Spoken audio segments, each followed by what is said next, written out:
Olá, tudo bem? Família Primeira Igreja Presbiteriana de Campo Grande, sejam todos muito bem-vindos. Hoje, dia do Senhor, mais um dia de adorar, celebrar ao Rei soberano sobre todas as coisas. Como nós cantamos, Senhor, nós te queremos. Nosso Senhor Jesus Cristo ressuscitou no domingo. A igreja primitiva adorava no domingo. E nós celebramos o domingo como dia do Senhor, dia de com reverência, vocês aí na casa de vocês, nós, por enquanto, ainda online, aonde nós estamos aqui na Grande Vitória, a nossa classificação, ela diminuiu de alta para média. Nós não estamos num grau, segundo os órgãos oficiais, ainda de leve, de falar assim, olha, está tudo muito mais tranquilo, mas diminuímos essa transmissibilidade do vírus que aí está nos assolando nos últimos meses, e esperamos em Cristo que o mais rápido possível a gente possa com segurança voltar às nossas vidas normalmente. E como o tema da nossa série mesmo diz, nós queremos não voltar ao que éramos, nós queremos virar a página.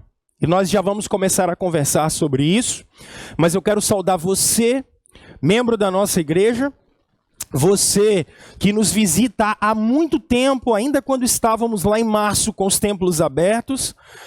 Queremos saudar você, dizer que você é muito bem-vindo. E você que agora ou em algum lugar ou algum momento da história chega até a gente através dessa mensagem, que o Senhor te abençoe muito, que você seja muito edificado ao conversar com a gente e ouvir falar dessa palavra do Senhor. Nós damos a vocês boas-vindas e a todos os pais, parabéns, nós pais, que a graça do Senhor seja sobre todos vocês, ok? O único aviso rápido que eu dou para vocês é o seguinte, gente, nós estamos ainda online, de segunda a sexta ao meio-dia nós temos um tempo de oração pelo Google Meet, e você pode participar com a gente, você da nossa igreja ou você de fora. E nós temos também, entre terça e quinta-feira, aquilo que nós estamos chamando de conexão, que são grupos de estudo e que a gente tem tido de todas as idades, crianças até 6 anos, crianças até 10 anos, 7, 8, 9, 10 anos também tem o seu grupo de conexão, adolescentes, jovens, e temos pelo menos 3 turmas conectadas de adultos. E você é muito bem-vindo nesse momento, nesse período de conexão, ok? Então, procure a gente, pode ser aqui na secretaria da igreja, pelo telefone da igreja, pode ser pelo Instagram. Eu quero participar. Você que é membro da nossa comunidade também, você pode e deve participar. Nós temos falado que os templos estão fechados, mas a igreja continua em missão. Nós continuaremos pregando o evangelho, adorando o Senhor e pastoreando as ovelhas que Ele morreu e ressuscitou para que a gente pudesse ter vida e vida abundante. Como está aí na sua tela, virando a página, é a série desse mês de agosto. Um mês muito importante para nós, porque agora, no dia 12, desde 1859, nós convencionamos essa data como sendo aniversário da Igreja Presbiteriana do Brasil. Por quê? Porque no dia 12 de agosto de 1859, o missionário Ashbel Green Simonton chegou ao Brasil. Então, esse mês é o mês para nós de relembrarmos as nossas raízes e a nossa história. Então, seja muito bem-vindo. Vamos lá, virando a página, Bíblia na mão, livro de Josué aberto. Na semana passada, nós conversamos sobre virar a página para um novo normal. E hoje eu quero continuar a partir do verso 10 com vocês, livro de Josué, capítulo 1.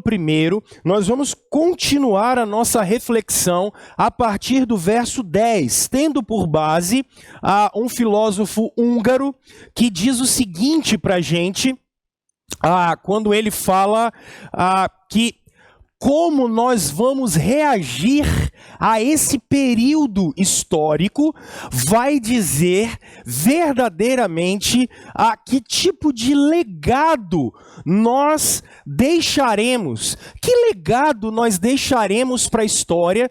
Que legado nós deixaremos quando essa crise inteira passar? Como nós vamos reagir? Por isso, virar a página é de suma importância.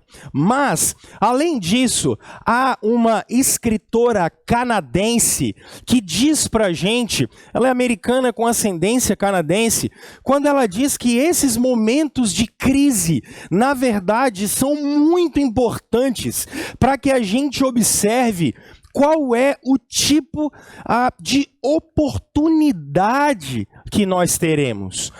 Por isso hoje, pensando em como vamos passar por essa situação, pensando no legado que precisamos deixar, pensando em que tipo de história nós iremos construir e pensando ainda, pessoal, nas oportunidades que nós teremos, eu quero conversar com vocês sobre a nossa agenda.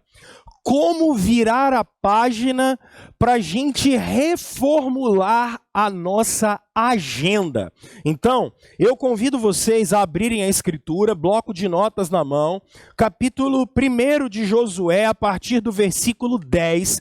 As escrituras nos dizem o seguinte: assim, Josué ordenou aos oficiais do povo: percorram o acampamento e ordenem ao povo que prepare provisões. Daqui a 3 dias vocês atravessarão o Jordão neste ponto, ele diz, para entrar e tomar posse da terra que o Senhor, o seu Deus, lhes dá. Mas as tribos de Ruben, de Gade e a metade da tribo de Manassés, Josué disse: lembre-se da ordem que Moisés, servo do Senhor, deu a vocês, quando o Senhor, o seu Deus, lhes prometeu descanso e dar-lhes esta terra. O texto bíblico continua no verso 14. As suas mulheres, os seus filhos, os seus rebanhos poderão ficar na terra que Moisés lhes deu a leste do Jordão. Mas o texto bíblico continua dizendo para nós: mas todos os homens de guerra, preparados para lutar, atravessarão a frente dos seus irmãos israelitas. E o texto continua: vocês os ajudarão. Verso 15: até que o Senhor conceda um lugar de descanso para eles, como deu a vocês, e até que eles também tenham tomado posse da terra que o Senhor, o seu Deus, lhes dá. Depois disso, vocês poderão voltar e ocupar a sua própria terra que Moisés, servo do Senhor, lhes deu a leste do Jordão, na direção do nascer do sol. Então, eles responderam a Josué: tudo o que você nos ordenar, faremos, e aonde quer que nos enviar, iremos. E o texto continua: assim como obedecemos totalmente a Moisés, também obedeceremos a você. Somente que o Senhor, o seu Deus, seja com você, como foi com Moisés. Todo aquele que se rebelar contra as suas instruções e não obedecer às suas ordens, seja o que for que você ordenar, seja morto. Somente seja forte e corajoso. Deus e Pai, em nome do Senhor Jesus, nós pedimos ao Senhor a bênção do Senhor. Que o Senhor nos dê a graça agora de compreendermos um pouco mais da sua palavra, em nome de Jesus. Amém. Bom, pessoal, como nós conversamos na semana passada, por que virar a página, nós já percebemos que é um outro capítulo da história do povo de Deus. Se eles por um lado largaram o Egito, se por outro lado o deserto ficou para trás, agora o livro de Josué é o livro das guerras. Toda a geração que saiu do Egito morreu no deserto, e essa geração não foi contemplada em ver os milagres que Deus realizou quando eles saíram do Egito. Mas agora, essa geração que foi sustentada com o maná, essa geração que foi sustentada pelo Senhor no meio do deserto, precisa, junto com o seu novo líder, ser forte e corajosa. Moisés é morto, como o verso 1 e 2 do capítulo 1 nos diz. Mas agora o desafio é continuar a missão. Por isso, na semana passada, conversamos sobre um novo normal. Porque Moisés, o Egito, o deserto, isso ficou para trás. Uma nova fase começa. Para nós não é diferente. Uma nova fase começou nas nossas vidas, no mínimo, de março para cá. E agora, somos convidados como cidadãos do reino a um novo normal. Um período em que a missão continua, mas de uma maneira distinta. E nesse exato momento, nós queremos conversar sobre agenda, porque, pessoal, a agenda da gente declara demais quem a gente é.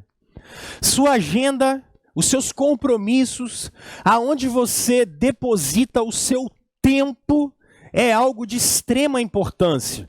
Por isso eu trouxe para nós o primeiro desafio de organizar a agenda nos versos 10 e 11. Vocês podem observar que assim Josué ordenou aos oficiais do povo: percorram o acampamento e ordenem ao povo que preparem as provisões. Vocês terão que entrar na terra. Vocês terão que guerrear. Vocês terão que passar um momento, como o próprio texto diz, e eu falei com vocês, e o próprio texto está dizendo, vocês terão que atravessar o Jordão. O capítulo 3 nos diz que nesse período o Rio Jordão está cheio. 30 metros de profundidade. Eles são milhões. O Senhor vai abrir o Jordão para eles passarem. Primeira cidade que tem na frente é Jericó, conhecida por seus muros altos. Eles precisam agora enfrentar os cananeus. E o que eles têm que fazer? Preparar as provisões. Mas mais do que isso, eles têm que ter prazo. Daqui a 3 dias vocês vão atravessar o Jordão. Então não é só ver o que você tem na mão. É também ter prazo. E vocês vão entrar e tomar posse da terra. É período de grande atividade.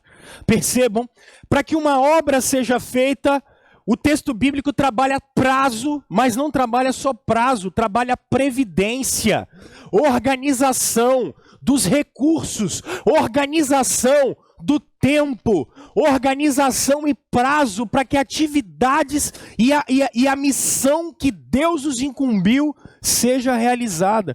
Então, pessoal, a gente precisa virar a página para um novo tempo de organização da nossa agenda, organização dos nossos recursos, organização da nossa força. E talvez a primeira frase, eu queria que você anotasse isso, bota no status do WhatsApp, bota no story do Instagram.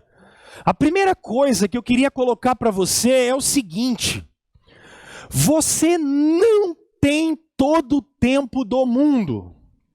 Você não tem todo o tempo que você precisa. Você não tem todo o tempo que você acha que tem. Por que eu digo isso? Esse poema que eu trago para vocês, ele é atribuído a Drummond. Há controvérsias, mas eu não tenho problema em ficar com Drummond, eu acho que ele não vai brigar com a gente, não. O texto desse poema é muito bonito porque ele diz que quem teve a ideia de cortar o tempo em fatias, a que se deu o nome de ano, foi um indivíduo genial. industrializou a esperança, fazendo-a funcionar no limite da exaustão. Já pararam para pensar nisso? Começa um ano, termina um ano, e a gente fala no final do ano assim: esse ano eu quero paz no meu coração. Adeus ano velho, feliz ano novo, e que tudo se realize no ano que vai nascer. Muito dinheiro no bolso, saúde para dar e vender. Não é assim que a gente aprendeu? É a industrialização da esperança. Mas o poema continua dizendo que 12 meses não para qualquer ser humano se cansar e entregar os pontos. Aí entra o milagre da renovação. E tudo começa outra vez com outro número. De 31 de dezembro, a gente começa em 1º de janeiro. E outra vontade de acreditar, que daqui para diante tudo vai ser diferente. E esse ciclo, ele na nossa geração, ele vem se repetindo ano após ano, ano após ano. Só que aí a gente tem um evento que marca a história da nossa geração. E a gente começa a pensar assim: será que a gente realmente tem todo o tempo do mundo? Essa semana, tive que levar a cachorrinha lá de casa para tomar vacina, a primeira vacina dela. E tive contato com um rapaz que teve coronavírus. Começou a sentir mal na segunda-feira. Na terça-feira se sentiu pior ainda. Foi ao médico. Falaram que ele tinha dengue. Voltou para casa. Quarta-feira ele foi ao médico de novo, porque não estava bem.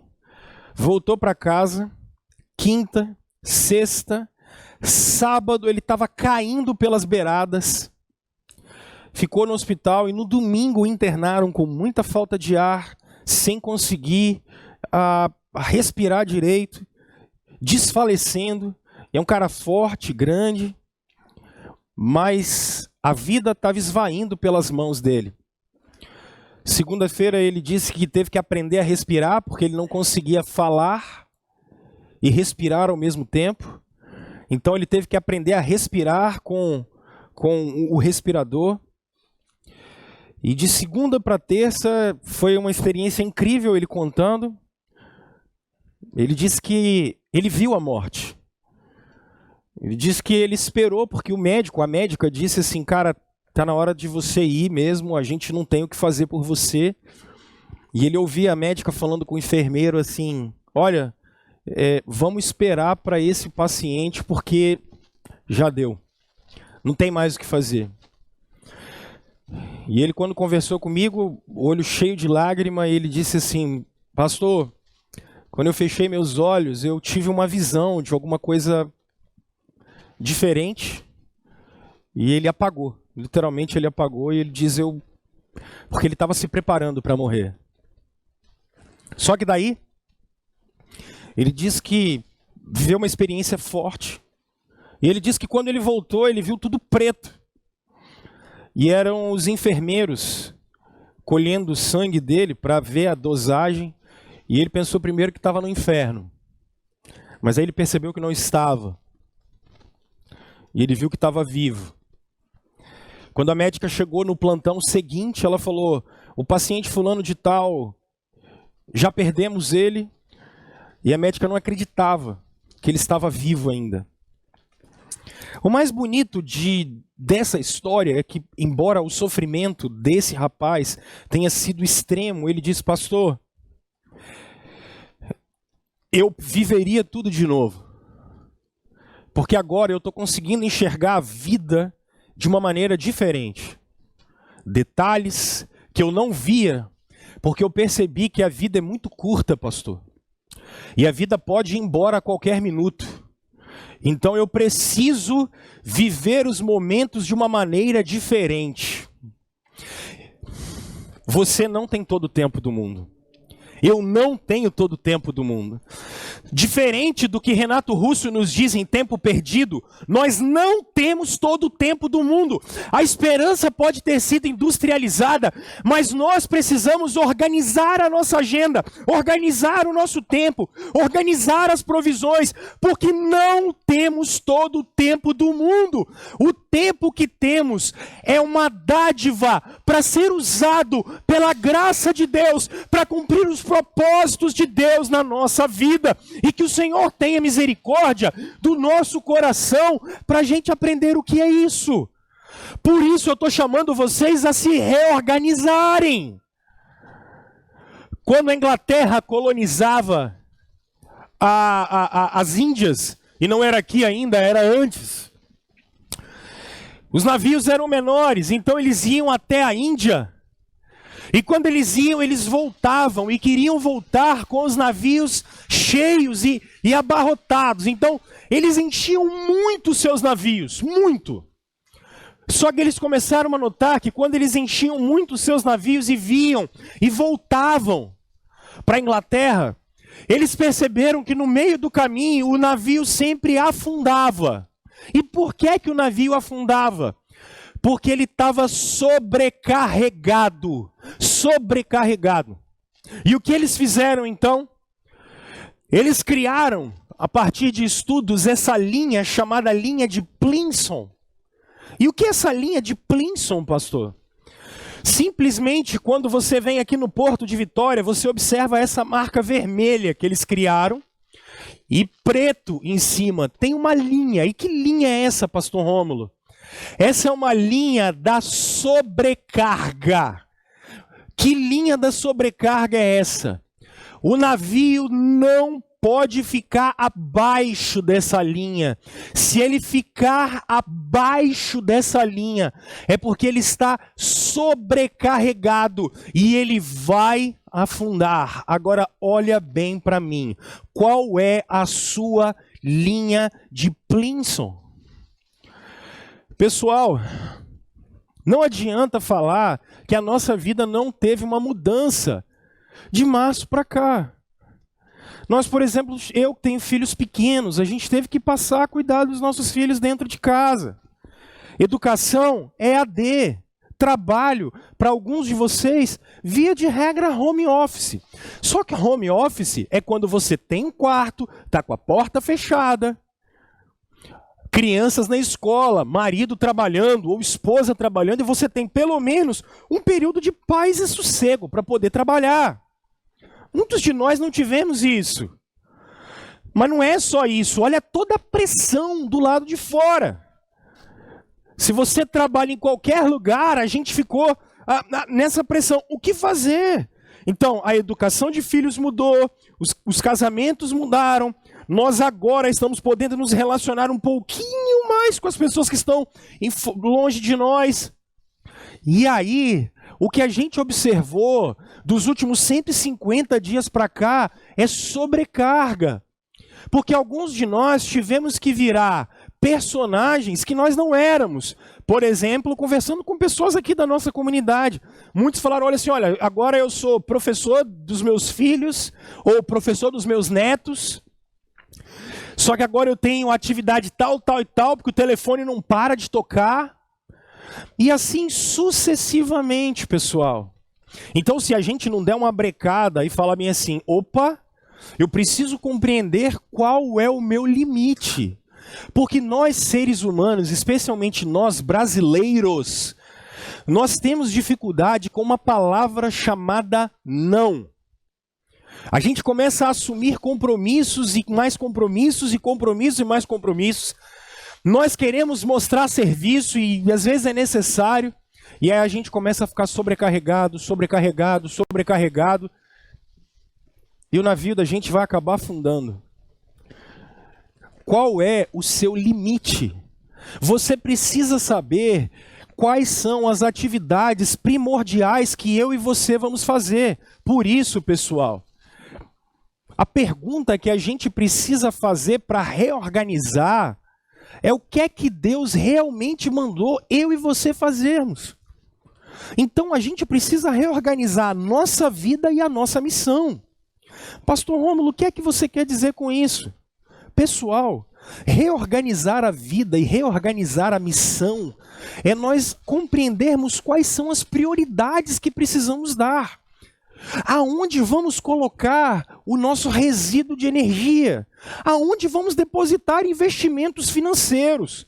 Aonde vamos depositar afetos de uma maneira mais expressiva? Por isso, a pergunta que você precisa se fazer é o seguinte: gente, qual é a principal decisão que um ser humano precisa tomar na sua vida? Para onde ele vai? Essa é a primeira decisão. Vocês que são cristãos já sabem para onde vocês vão. Vocês vão para a glória. Vocês vão para a eternidade. Por isso, a segunda decisão mais importante que qualquer ser humano precisa tomar é quem vai comigo. Por isso, casamento e formação de família é primordial, porque quem vai com você ou adianta o passo ou atrasa o passo. Por isso, casamento e construção familiar é algo tão importante. Agora, como você vai é muito importante. Então, talvez, se você nesse momento não sabe para onde você vai, eu convido você a se encontrar com Jesus e entender o que ele fez naquela cruz, para que você seja transformado e compreenda que é a glória que te espera. Se você, por acaso, vive algum dilema de relacionamento conjugal ou familiar, eu queria te convidar a ir até a cruz, compreender o que aconteceu com a morte e ressurreição de nosso Senhor, para ressignificar quem vai com você. Agora, eu quero chamar todos vocês ao arrependimento e à confissão de pecados, porque a gente pode ir de uma maneira mais leve. A gente pode ir de uma maneira mais consciente. Israel tem toda uma terra para conquistar, e como isso vai ser feito? Com organização. O texto bíblico diz: preparem as provisões, porque daqui a 3 dias, quantos anos de guerra vocês vão ter? Então, pessoal, é primordial que a gente trabalhe pelo menos essas três perguntas na vida da gente. Para que a gente se organize, a primeira coisa que você precisa ter é autoconhecimento. Quem é você? Quando você observa, quando Deus fala para preparar as provisões, você precisa voltar até o livro de Números. Porque no livro de Números você vai perceber o tamanho desse exército. São 600 mil homens para a batalha. Quem eles são? Quando eles saem do Egito, eles são 600 mil homens. Quando eles entram na porta da terra prometida, eles são 600 mil homens. Porque embora no deserto uma geração inteira tenha morrido, Deus foi fiel, cumpriu sua promessa e os levou até lá. Quem é que eles são? Eu acho que nós precisamos compreender, pessoal, quais são os nossos dons e os nossos talentos. Nós precisamos entender as nossas capacidades. Nós precisamos entender as nossas limitações e conhecer a gente mesmo. Investir naquilo que Deus nos deu como capacitações. Vocês são únicos. E quando eu digo que vocês são únicos, é porque eu tenho um conjunto de dons que ser humano nenhum tem. Podem até ser parecidos. E vocês, aonde vocês estão, vocês têm um conjunto de dons que só você tem. Todos nós somos únicos para o Senhor, porque Ele nos fez para glorificar o seu nome de maneira única. E essa é a maior prioridade da nossa vida, cumprir aquilo que Ele nos mandou. Então, uma outra coisa, além da gente conhecer e saber a nossa capacidade, a gente precisa entender qual é o momento e a fase da nossa vida. Eu morava em Lagoa Santa, eu era seminarista ainda, e um dos grandes dilemas que a gente vivia é porque tanto a minha esposa quanto eu, nós sempre fomos muito atuantes na igreja. E aí mudamos para Lagoa Santa, a Aline grávida da Elis. E um dos nossos grandes dilemas e desafios é porque ela, com aquele barrigão e depois com o neném bem pequenininho, e eu seminarista e tendo que tomar conta de igreja, ela não conseguia desenvolver as atividades que ela tinha que desenvolver. Logo que a Elis cresceu um pouquinho e ela começou a trabalhar novamente, veio a Júlia. Aí, um dos nossos grandes dilemas era assim, poxa, mas eu não vou conseguir trabalhar na igreja, e um dos discernimentos que Deus deu para nós é assim, quem será que criou Jesus? Quem será que criou o apóstolo Paulo? Quem criou Moisés? Isso não é um ministério? O que eu quero que vocês percebam é que muitas vezes nós somos assolados pela culpa, mas a gente não consegue entender que a doutrina reformada trabalha vocação a partir dos meus dons e talentos e da situação que eu estou. Pregar o evangelho aqui não é menos importante do que cuidar do seu neném em casa, mulher ou homem. Cuidar da sua esposa em casa, meu irmão, não é menos importante do que trabalhar de segunda a sexta. E num momento de transformação social como nós estamos vivendo, esse é um ministério que a gente precisa ajustar a nossa agenda. Eu estou dando o tempo que a minha mulher necessitava. Eu estou dando o tempo que os meus filhos necessitavam, porque talvez nesses 6 meses de mudança, março, abril, maio, junho, julho, agosto, a gente precisa, março, abril, maio, junho, julho, agosto, nós precisamos pensar assim, aonde nós vamos colocar o nosso tempo de maneira mais efetiva? Pessoas idosas, esse mês nós estamos fechados aqui na igreja ainda, mas, por exemplo, a medida sanitária diz que pessoas acima de 60 anos não podem adentrar em lugares fechados. Então, no dia que nós reabrimos, nós não poderemos, por conta legal, deixar idosos entrar. Então, por exemplo, se você tem idosos perto de você, será que a sua agenda contempla essas pessoas que estão carentes, precisando de comunicação, de contato? Por isso, essa terceira pergunta de organizar as provisões, organizar o tempo, organizar a agenda nesse período, tirar a culpa e focar a energia. Qual é o querer de Deus nesse momento de vida da gente? O que é que Deus quer nesse momento de vida de vocês? Pessoal, por que é que nós aqui da nossa comunidade, nós colocamos oração todo dia? E por que é que nós colocamos grupos de conexão todos os dias? Porque a gente entende que nesse momento em que os templos estão fechados, as pessoas precisam estar conectadas com a família da fé. Elas precisam estar em contato com a oração, elas precisam estar em contato com a palavra de Deus. Tiago nos diz que quando nós conversássemos uns com os outros e orássemos uns pelos outros, nós seríamos curados.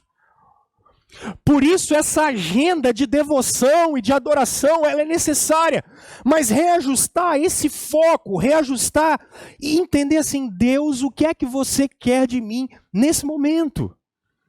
Porque não vai adiantar ficar ansioso e querendo arrumar a roda, não vai dar, irmão. Calma, você está indo para a eternidade.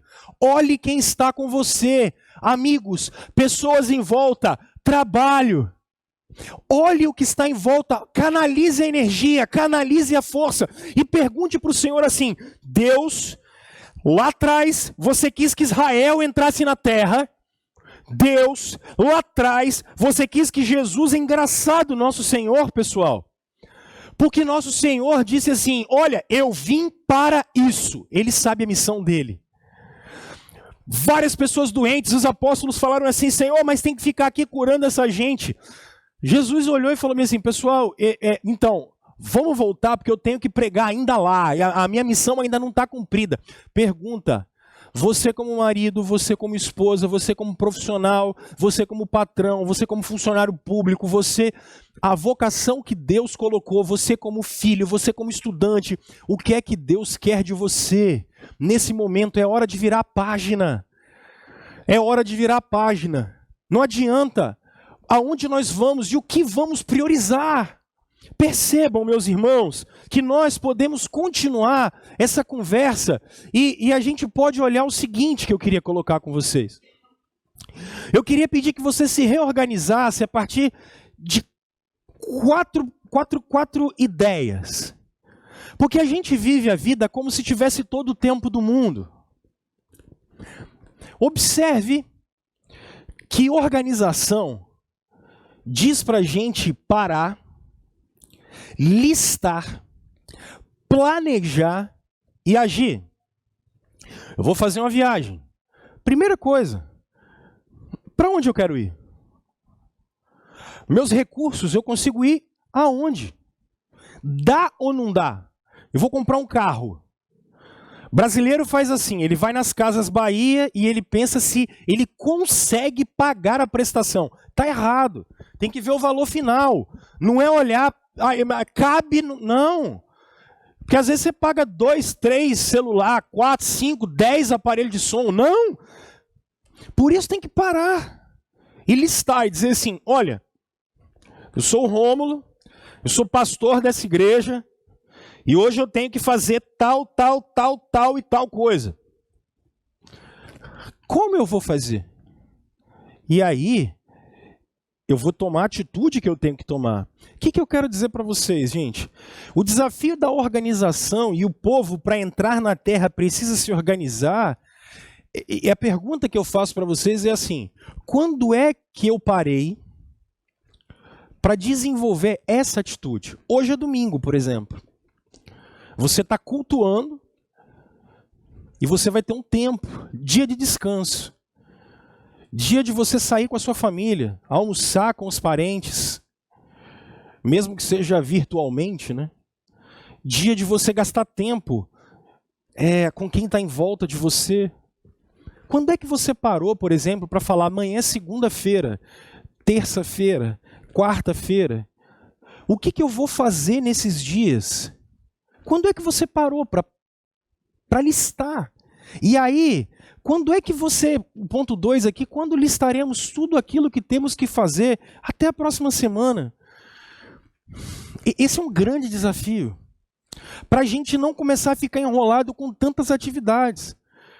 6 horas da tarde, eu vou brincar com os meus filhos. Pronto. 20 horas, eu vou tirar para ler. 22 horas, eu vou desligar tudo, inclusive as redes sociais, eu vou dormir. 8 horas da manhã, eu vou responder as redes sociais. Mas eu não vou ficar, e eu vou tentar não ficar o dia inteiro assim. Senão a gente se sente improdutivo. Nada funciona. Porque a gente não perguntou o que Deus quer pra gente nesse período. E aqui, eu já trouxe esse gráfico para cá, no ano passado. O problema da gente que é brasileiro é que a gente não observa esse gráfico que está aí.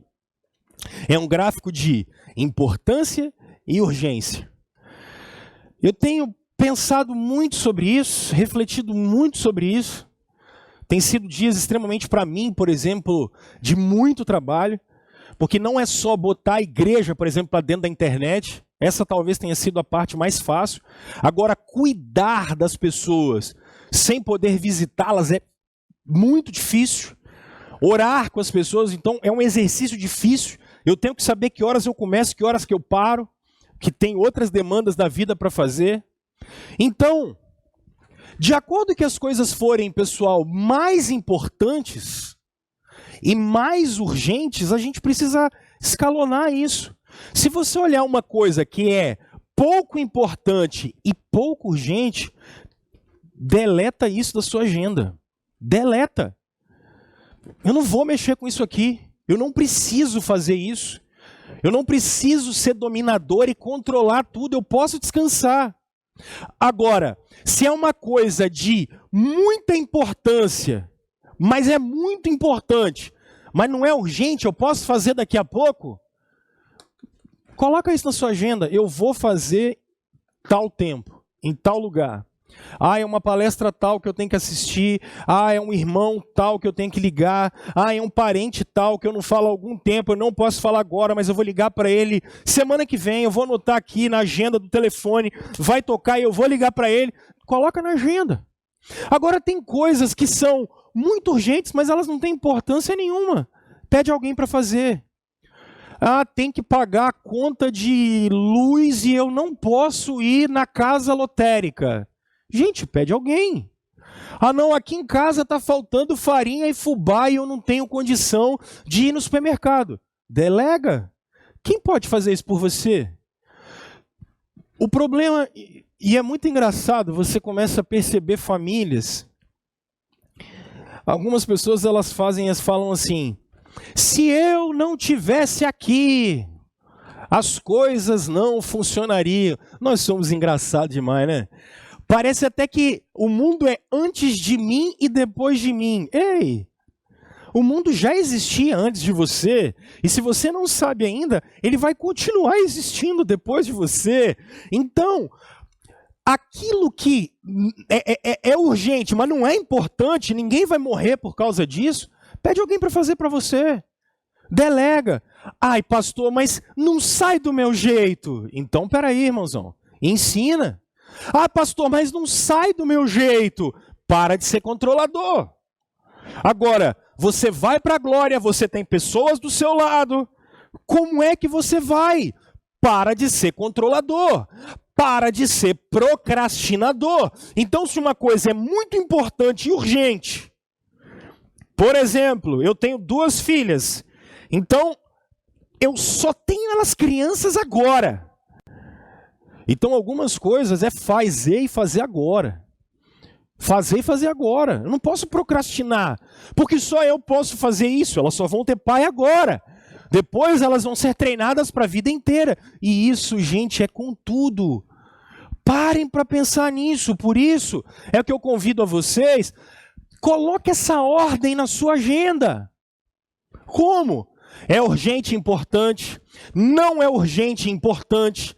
Menos importante e urgente, menos importante e não urgente. Agora, esteja pronto para fazer. Está na hora de guerrear, então é hora de entrar. Então o que Josué mandou fazer? Ele mandou espiões irem ver Jericó. Como é? Como é que eu vou agir? Como é que vai ser? Para a vida ser mais leve, precisa de organização. Você não tem todo o tempo do mundo. Você não é capaz de fazer tudo sozinho ao mesmo tempo.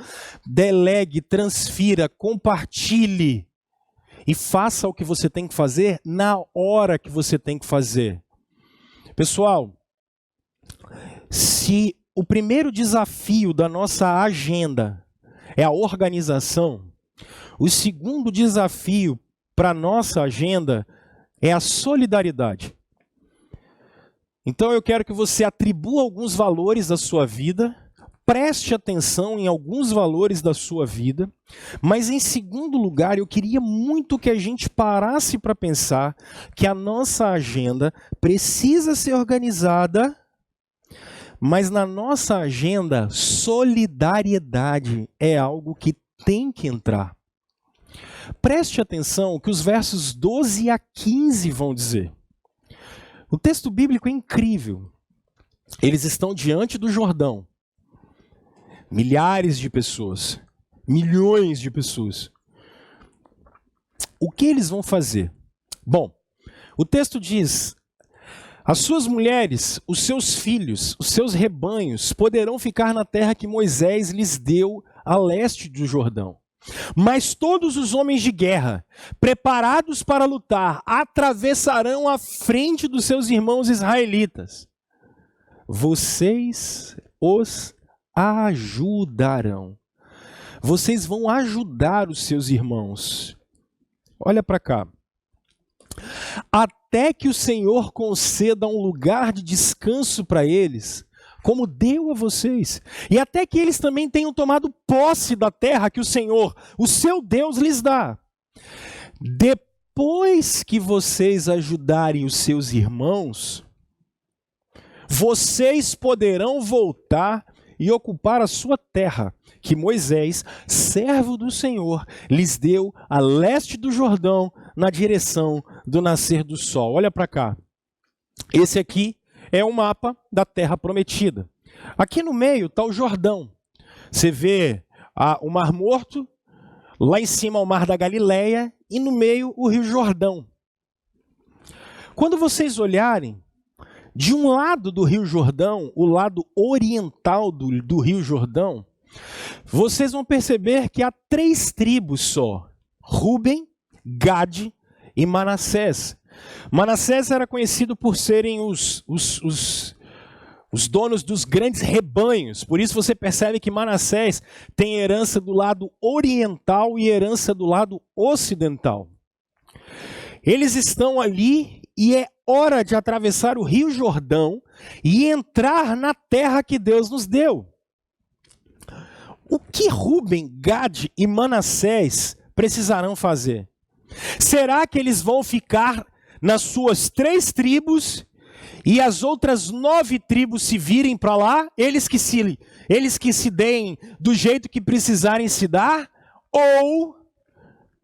Ou eles vão ser solidários e eles vão entrar naquela terra, porque para conquistar o lado oriental, eles precisaram da ajuda das 9 tribos. O que eles vão fazer agora? Por isso o texto bíblico nos diz que Josué os manda virar a página, porque não é hora mais de ficar no deserto, é hora de entrar na terra. E é hora de entrar na terra e sermos solidários. Turma, olha bem para mim. Organize a sua agenda. Seja organizado. Mas, por favor, nesse novo período que nós estamos tendo, seja solidário. Olha, Al Wolters nos ensina, um escritor reformado, que a sua cosmovisão sempre vai aparecer. Sua visão de mundo sempre vai aparecer. E especialmente a sua visão de mundo vai aparecer quando você for pressionado. Em momentos de muita pressão, por exemplo, você vai observar que a sua visão de mundo vai aparecer. É quando alguém briga, por exemplo, com você e como seu coração reage. Provérbios capítulo 4, 23. Porque para nós não é da nossa mente que vêm os nossos pensamentos, as nossas emoções, elas vêm do nosso coração. Mas não é esse órgão esquerdo aqui, não. Coração é o centro da nossa vida. Quando você está muito pressionado, a maneira com a qual você reage mostra a sua cosmovisão. Por que eu tenho batido sempre aqui nessa idolatria política brasileira, e eu te convido ao arrependimento e à confissão de fé mais uma vez, e a necessidade de Jesus? Por que eu tenho batido tanto nisso? E eu quero gastar um mês para a gente trabalhar essa cosmovisão bíblica de vida pública e cidadania, porque nas conversas a gente só fala disso, os brasileiros só falam disso, como se política fosse redentora. E as políticas de identidade no Brasil, que estão sendo pregadas nos últimos 30 anos, que vem destruindo a família, que vem acabando e querendo acabar com o cristianismo, elas geram um outro ídolo. Porque se por um lado a gente tinha um ídolo progressista da cultura e da cultura que vai indo, então toda forma de amor é possível e ela é necessária, e ela tem que ser respeitada e acolhida, não é? Na semana passada, inclusive, eu falei para vocês que somos uma igreja acolhedora e não inclusiva, porque uma igreja inclusiva, ela diz assim, não é pecado. Mas uma igreja acolhedora diz, não é pecado. Uma igreja inclusiva diz, não é pecado, e vem para cá, deixa eu te abraçar e tal. Não, uma igreja acolhedora, que é o que nós somos, diz, é pecado, mas eu te abraço mesmo assim. Porque eu sei que pode haver e deve haver transformação. Mas gerou um outro ídolo político no Brasil, que é conservadorismo. E nós, como bons reformados, a gente entende que qualquer tipo de polo é idólatra. E é isso que eu tenho trabalhado com vocês. É muito fácil ir no fluxo da cultura e é muito fácil ir contra a cultura. Eu preciso olhar valores do reino e semear valores do reino. E um valor do reino que essa pandemia mostrou que está em falta na raça humana é porque nesse momento em que a raça humana está completamente vulnerável, a gente está conseguindo ver o lado mais podre das pessoas. A gente está conseguindo ver a depravação total como ela é. Pessoas extremamente egoístas, uma egolatria. Pessoas olhando os outros como se elas fossem superiores. Pessoas preocupadas simplesmente consigo. Irmãos, um valor do reino é a solidariedade, é a compaixão, é colocar o nosso coração na miséria dos outros. É por isso que para os cristãos não existe uma vida que valha mais do que a outra. Todas as vidas para os cristãos importam. Para os cristãos, nenhum tipo de violência, seja contra homem ou mulher, seja contra qualquer tipo de cor, qualquer tipo de etnia, qualquer violência para os cristãos não é aceitável. Qualquer vida para cristãos é muito importante. Qualquer morte para os cristãos, de qualquer pessoa, seja o mais vil pecador, ou a pessoa que tenha o maior tipo de virtude, para qualquer uma dessas vidas, o cristão deve lamentar e chorar, porque não era para que a gente morresse, não era para que a gente fosse mal, era para que a gente estivesse ao lado do Deus Criador. Por isso, irmãos, solidariedade nesse momento, solidariedade com as pessoas, solidariedade e acolhimento para quem está do nosso lado. Mais uma vez, acolhimento e inclusão são duas coisas distintas. Nós não podemos ser coniventes nem com o pecado em nós. Por isso a Escritura nos diz em 1 de João que a gente precisa confessar os nossos pecados, porque se a gente não confessa, a partir do verso 5, a gente não está na luz.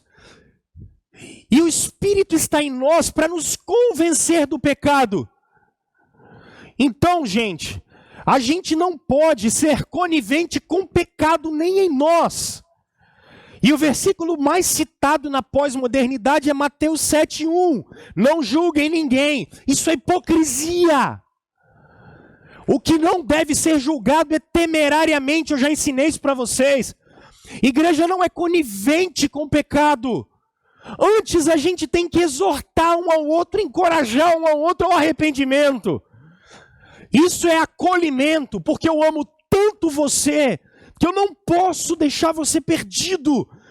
E você me ama tanto que você olha para mim e você entende que o problema da raça humana não é social, não é político.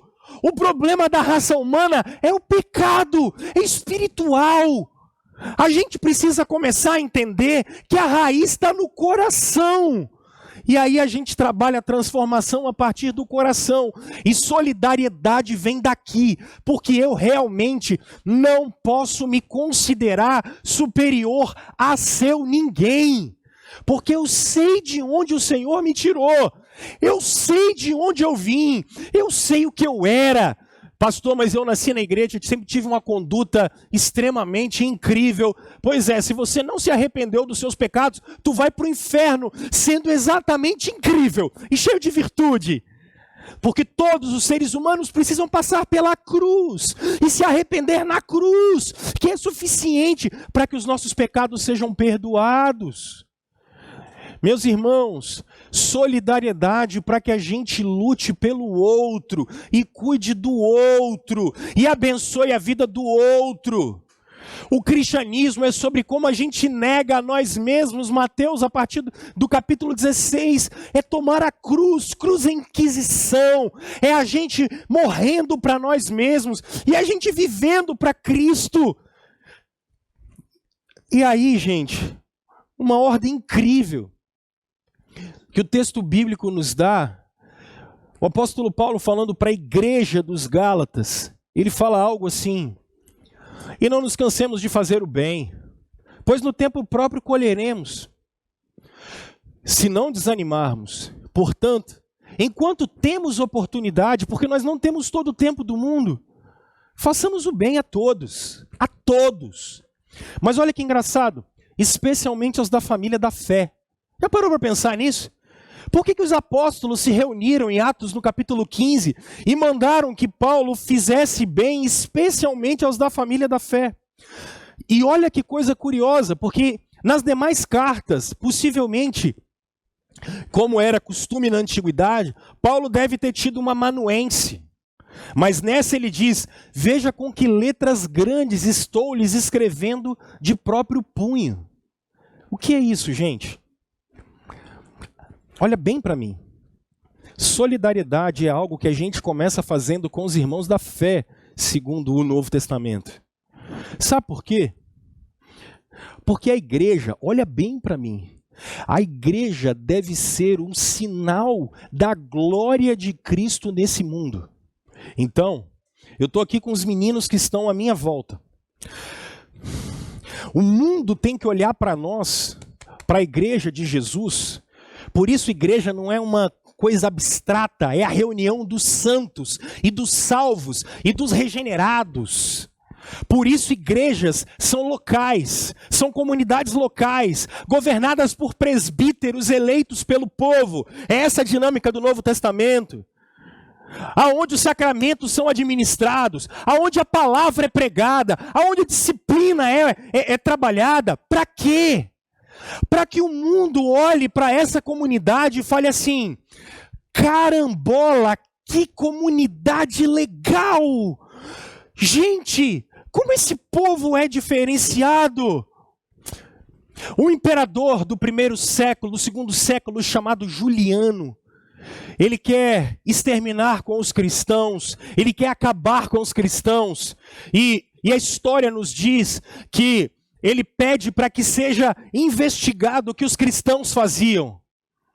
E aí, os investigadores dizem o seguinte: olha, esse pessoal, eles são muito incríveis, porque eles cuidam dos pobres deles, mas eles cuidam dos nossos pobres. Partindo do pressuposto da justiça que os profetas do Antigo Testamento sempre mandaram as pessoas fazerem. O povo de Deus precisa ser uma comunidade contracultural, porque luta, primeiro, para que todos da família da fé estejam numa condição boa, para que o mundo veja um testemunho de uma comunidade que vive agora o que nós viveremos na eternidade. É por isso que no meio do povo de Deus não deveria e não deve haver desunião, porque o que nos une é a Trindade. O que é maior é aquilo que nos une, é o que nos guia. Nós somos perdoados por Cristo para que a gente perdoe uns aos outros. Nós somos amados por Cristo para que a gente ame uns aos outros. As bênçãos de Cristo foram dadas a nós para que a gente abençoe, especialmente os da família da fé, para que o mundo possa ver que existe uma comunidade contracultural. Se o mundo engole uns aos outros, a gente abraça uns aos outros. Se o mundo não perdoa uns aos outros, a gente perdoa uns aos outros. Se no mundo a farinha é pouco, o meu pirão primeiro, para a gente é o seu pirão primeiro, e se sobrar eu como depois. A vertente do reino é diferente. Então a nossa agenda tem que ser uma agenda mais solidária. E aí, meus irmãos, juntos, a gente começa a trabalhar, e eu acho que a gente tinha que trabalhar esse acróstico que o Ricardo Agreste ensinou para nós um tempo desse atrás. A palavra bless, no inglês, significa bênção. To bless, abençoar. E quando você olha a palavra bênção, abençoar, eu queria convidar você a não só como cristão, mas olhando as pessoas que estão do lado de fora. Eu estou percebendo como pastor a carência do mundo nesse momento. As pessoas não têm com quem conversar, gente. A turma descobriu que não tem amigo. A turma descobriu que não tem com quem chorar os seus mortos. Será que só eu percebi isso? O mundo, com o homem como centro, faliu. Está falido. Ninguém conseguiu resolver. Às vezes o cara até tem mulher, filho, mas só tem eles ali, eles não têm mais com quem chorar, eles não têm com quem se alegrar, não tem. Uma depressão incrível. Então, o que nós, como cristãos solidários, devemos fazer com o mundo caído e que precisa da luz do reino, como igreja, como uma comunidade contracultural que vive agora o que acontecerá na Nova Jerusalém, que mostra para o mundo agora o que acontecerá na Nova Jerusalém. Primeiro, be, do verbo to be. E aqui, o verbo to be significa ser e estar. Eu acho que é isso, gente. Seja e esteja. Seja santo, seja caridoso, seja amoroso, seja justo, seja um bom exemplo, seja para alguém, seja para com a sua casa. Chega de discurso, é hora de praticar. Então chega de ser gogó, é hora de praticar, seja e esteja. Por isso, o L é o live, viva, viva, viva com as pessoas, esteja com as pessoas, trabalhe com as pessoas, dê exemplo, esteja com elas, viva com elas, cuide delas. Por isso, o termo é it, de coma. Vocês me amam tanto e eu não sou digno do amor de vocês, de verdade. Quando você olhar meu Instagram, especialmente os meus stories, tem uma coisa lá engraçada. Eu estou aprendendo esses termos ainda, mas são os recebidos. Eu não sabia que era isso, mas uma moça chegou e me procurou essa semana. Eu não vejo essa moça há, sei lá, 25 anos. Porque a gente foi amigo de colégio, de sentar um atrás do outro, quando eu estudava no colégio de freira. E ela botou para mim assim, eu botei porque vocês já me deram um quibe, me deram uma canjica gostosa um dia desse, ganhei quindim. Ih, vou ficar gordo daqui a pouco. Tem que correr todo dia. Mas foi engraçado que ela falou comigo assim, eu acho muito legal esses seus recebidos, você recebe muita coisa do pessoal da sua igreja. Muito obrigado, tá, gente? Vocês são maravilhosos. Vocês não conhecem uma igreja boa igual essa aqui, gente, é verdade. Aí eu falei, respondi para ela assim, olha que bacana, o pessoal da igreja realmente é muito legal.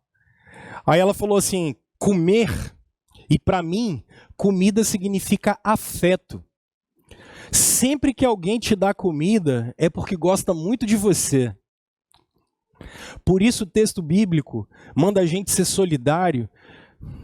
Coma com as pessoas. Eu morava em Minas e mineiro tem esse negócio de chamar você para ir tomar café.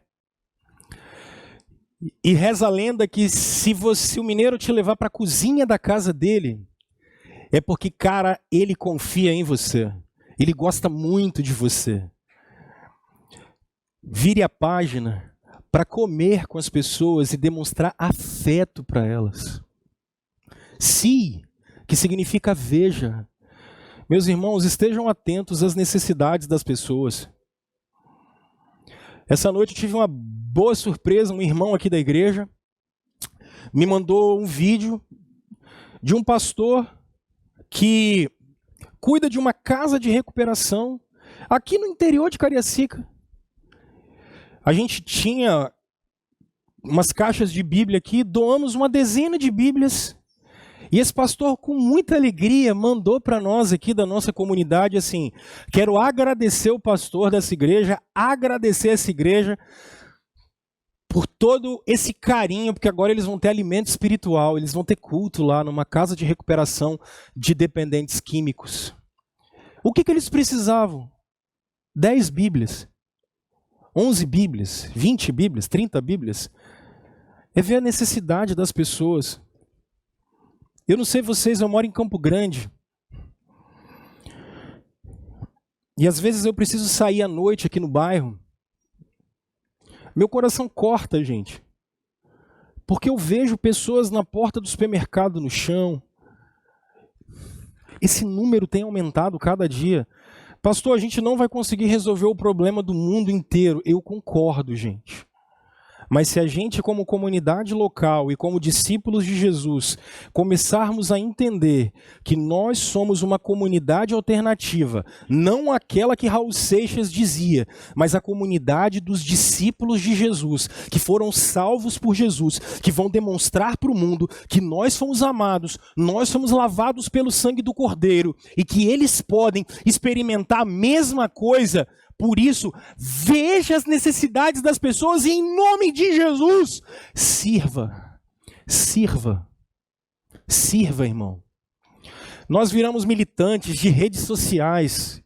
E deixa eu te falar, Você não vai mudar a vida de ninguém, desculpa. Nós vamos mudar a vida das pessoas quando a gente começar a se mobilizar para abençoar a vida delas. Quando empresários começarem não somente a dar cestas básicas, mas que possam começar a mobilizar pessoas para que elas tenham emprego e formar pessoas e parar de esperar pelo Estado. Isso não é papel do Estado. A gente espera, brasileiro, a gente espera tudo que o Estado faça. Isso não é bíblico. Bíblico é a responsabilidade que cada um de nós tem como discípulos de Jesus em todas as esferas da vida. Não só darmos assistência, mas servirmos naquilo que for necessário, naquilo que for preciso, gente. Então a gente precisa ser menos virtual nessa hora. A gente vai poder usar a virtualidade. Se a gente for fazer uma vaquinha para fulano de tal, ou para instituição tal, a gente deve usar. Mas a gente deve colocar todo o serviço cristão na prática. Então organiza a sua agenda, organiza a sua vida, mas em nome de Jesus. Tem famílias que estão se despedaçando do seu lado e que talvez com o testemunho de família que você tem para dar, você pode servir, e você pode abençoar, e você pode cuidar. Tem meninas e meninos se perdendo do seu lado, e se você observar e conviver com eles, eles podem ser salvos e consolados por gente como você. Então seja viva, coma, veja e sirva. Em todas as esferas da vida, em todas as esferas da vida, é problema nosso. É problema nosso. O mundo em sofrimento é problema nosso. Nós precisamos nos mobilizar, porque fomos salvos, então vamos amar. Porque fomos salvos, então vamos servir. O que você leva para casa, ou o que você faz com isso, meus irmãos? O que vocês fazem com isso? Por favor, anotem. Você não tem todo o tempo do mundo. Por favor, se organize para abençoar. Desde aqueles que estão dentro da sua própria casa, até aqueles os quais nós, como comunidade dos discípulos de Jesus, vamos abençoar. Os salvos pela graça vão iluminar o mundo com a glória do Cordeiro. Eu quero convidar você, enquanto a gente canta uma canção, eu quero convidar você a ter um minuto de oração. Nessa oração e nessa música, vai aparecer para você um QR Code. Se você quer conhecer um pouquinho mais de Jesus, pega o seu celular, coloca na tela aí, com a câmera, e a gente quer entrar em contato com vocês. Se você quer se reconciliar com Jesus e ser um servo de Jesus, entra em contato com a gente. Mas hoje é dia de reorganizar a agenda para a gente abençoar. Eu quero que você tenha esse tempo de oração. Essa mensagem falou ao seu coração? Queremos que este seja o início de um relacionamento crescente com Jesus. Se de alguma forma esta reflexão fez sentido para você, aproxime seu celular ao QR Code e se conecte com a gente. Nosso desejo é que você seja abençoado.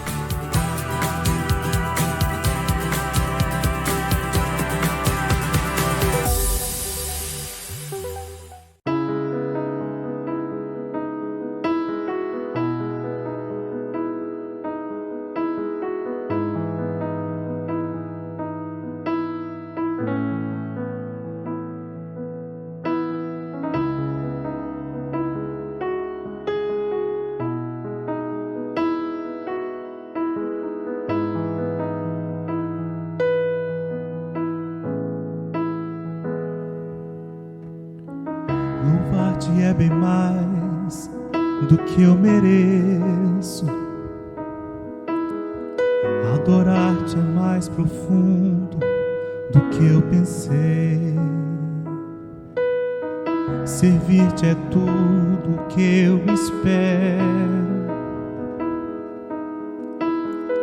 O que eu mais quero é estar mais junto a ti. Derramar perante ti os meus anseios, A minha oferta nesta hora é a verdade e te mostrar os meus pequenos sonhos.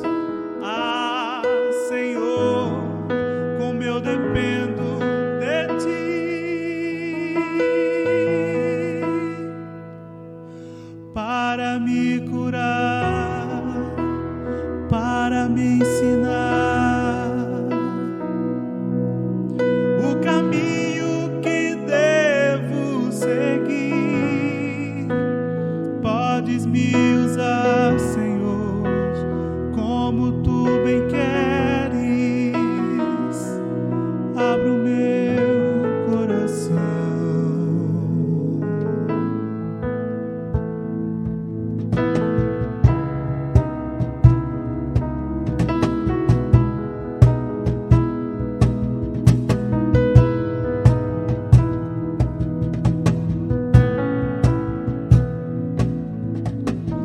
Louvar-te é bem mais do que eu mereço. Adorar-te é mais profundo do que eu pensei. Servir-te é tudo que eu espero. O que eu mais quero é estar mais junto a Ti, derramar perante Ti os meus anseios. A minha oferta nesta hora é esta música, Pai, e te mostrar os meus maiores sonhos. Ah, Senhor, como eu dependo de Ti para me curar, para me ensinar o caminho que devo seguir. Podes me usar, Senhor, como Tu bem queres. Abra o meu coração.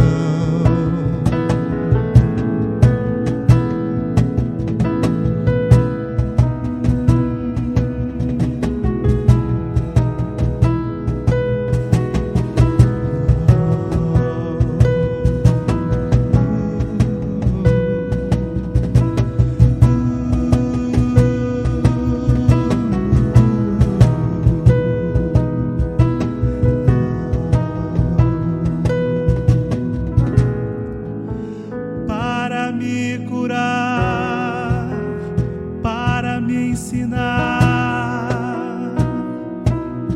o caminho que devo seguir. Podes me usar como Tu bem queres. Abra o meu coração para me curar, para me ensinar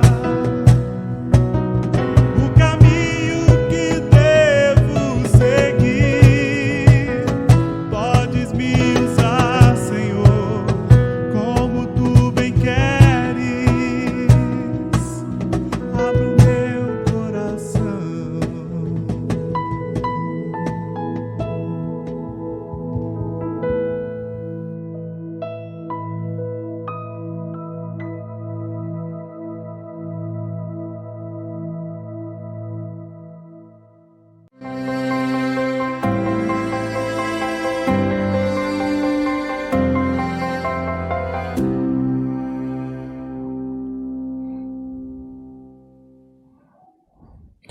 Te convido a nós termos um tempo e um momento de oração. Senhor Deus e Pai, que nessa virada de página a nossa agenda esteja organizada e pronta para o serviço. Ajuda o Teu povo, Senhor, a fazer o melhor para a glória do Senhor. Amarmos um mundo que precisa da graça do Senhor. Em nome de Jesus, encha os nossos corações, Senhor, com a presença que vem do alto do trono da Tua graça, para a gente poder viver aquilo para o qual Jesus Cristo nos conquistou. Ajuda-nos, Senhor, em nome desse Cristo que nós oramos. Abençoa, Senhor, o Teu povo, pelos méritos de Jesus. Amém. Meus irmãos, que a graça de nosso Senhor Jesus Cristo, que o amor de Deus, o nosso eterno Pai, que a comunhão do Santo Espírito de Deus esteja com todos vocês, meus irmãos, hoje e sempre, até o dia da volta de Jesus Cristo. Um beijo no seu coração, a gente se vê na semana que vem.